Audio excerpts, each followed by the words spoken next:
आज Doubtnut app download करें। Doubtnut पर अपने सभी गणित, रसायन विज्ञान, भौतिक विज्ञान और जीव विज्ञान के डाउट्स का करो सफाया।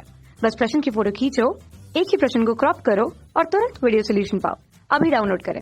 प्रश्न है कि प्रौद्योगिकी एक अनुप्रयुक्त भौतिकी है।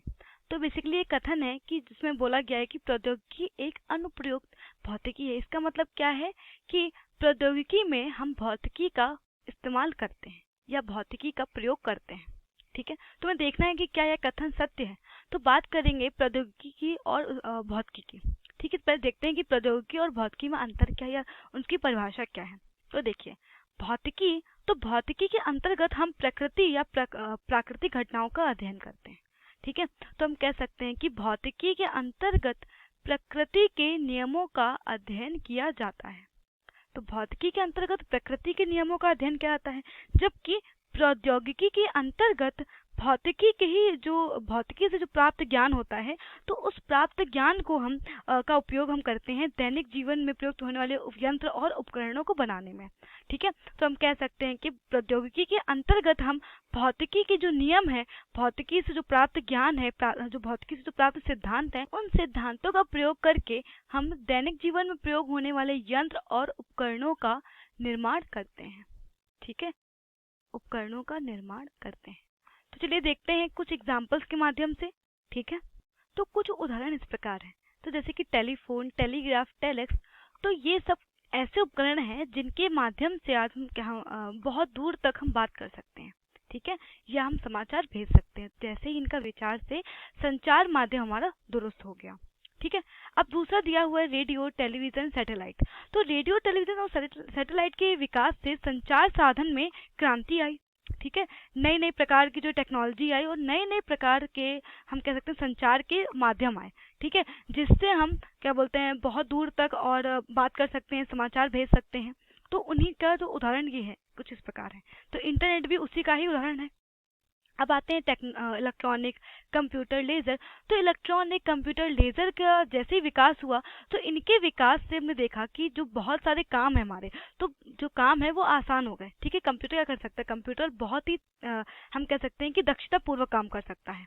ठीक है, कम समय में ज़्यादा काम कर सकता है। और उसी प्रकार से देख सकते हैं कि विद्युत का उत्पादन, तो विद्युत का उत्पादन विद्युत चुम्बकीय प्रेरण के सिद्धांत पर किया गया। तो विद्युत चुम्बकीय प्रेरण के सिद्धांतों का प्रयोग करके विद्युत का उत्पादन किया गया।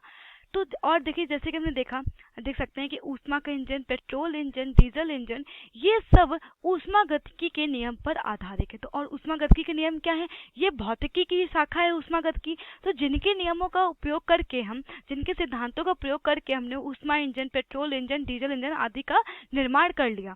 ठीक है, तो हम देख सकते हैं कि जो प्रौद्योगिकी है, तो प्रौद्योगिकी में हम किसका इस्तेमाल कर रहे हैं, भौतिकी के ही नियमों का प्रयोग कर रहे हैं। न्यूक्लियर शक्ति, तो हम कह सकते हैं कि जो न्यूक्लियर चेन प्रतिक्रिया है, तो न्यूक्लियर चेन प्रतिक्रिया को नियंत्रित करके न्यूक्लियर रिएक्टर से हमने न्यूक्लियर शक्ति का निर्माण कर लिया। ठीक है, और न्यूक्लियर जो शक्ति है, हम कह सकते हैं कि जो नाभिकीय ऊर्जा है, वो किसके अंतर्गत आती है, ऊष्मागतिकी के हमारी जो भौतिकी है, तो भौतिकी के अंतर्गत आती है। ठीक है, तो भौतिकी के नियम फिर हम यहाँ पे लगा रहे हैं। रॉकेट का उड़ना न्यूटन की गति के तीसरे नियम पर आधारित है। तो हम फिर देख सकते हैं कि जो न्यूटन गति का तीसरा नियम, ये क्या है, भौतिक का ही नियम है, भौतिकी का ही नियम है। तो हम एक प्रकार से हम देख सकते हैं कि भौतिकी की जो विभिन्न शाखाएं हैं, उनके नियमों का हम प्रयोग यहाँ पे कर रहे हैं। जैसे कि हवाई जहाज का उड़ना, तो बर्नौली जो प्रमेय है, हम कह सकते हैं बर्नौली का जो सिद्धांत है, तो बर्नौली के सिद्धांत पर ही हवाई जहाज उड़ता है। ठीक है, एक्स किरणों का उपयोग आज हम औषधि विज्ञान में कर रहे हैं।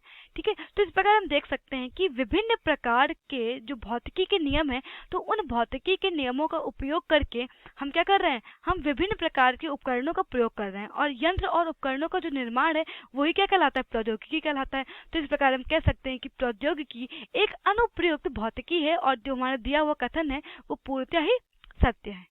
ठीक है, तो हम प्रौद्योगिकी में भौतिकी के ही नियमों का उपयोग करके, भौतिकी के ही नियमों का के जो सिद्धांत है, उनको लागू करके विभिन्न प्रकार के यंत्र और उपकरणों का निर्माण कर रहे हैं। तो हमारे यही प्रश्न का उत्तर है।